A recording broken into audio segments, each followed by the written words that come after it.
Proses rakaman kenyataan bekas Perdana Menteri Datuk Seri Ismail Sabri Yaakob yang dijadualkan pada Jumaat di Ibu Pejabat Suruhanjaya Pencegahan Rasuah Malaysia SPRM Putrajaya sekali lagi ditangguh. Sumber SPRM memberitahu ahli Parlimen Bera itu dijangka hadir memberi keterangan pada 13 Mac ini selepas cuti sakit berakhir pada 12 Mac ini.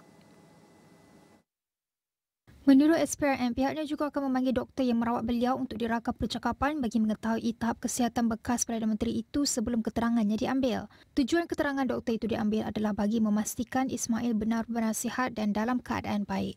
SPRM memaklumkan kesihatan beliau sentiasa menjadi keutamaan dan pihaknya mahu mengetahui penyakit yang dihadapinya. Namun SPRM tidak mendedahkan tarikh doktor itu dipanggil.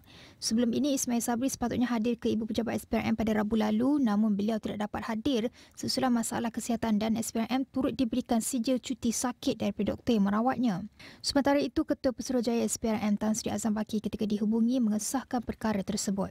Pada 19 Februari lalu, Ismail Sabri pertama kali hadir ke pejabat SPRM untuk memberikan keterangan berhubung siasatan itu.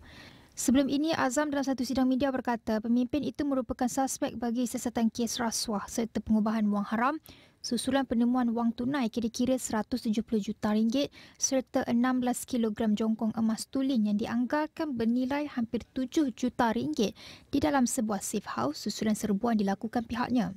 Fokus siasatan tertumpu kepada perbelanjaan dan perolehan dana bagi tujuan promosi serta publiciti semasa beliau menerajui negara.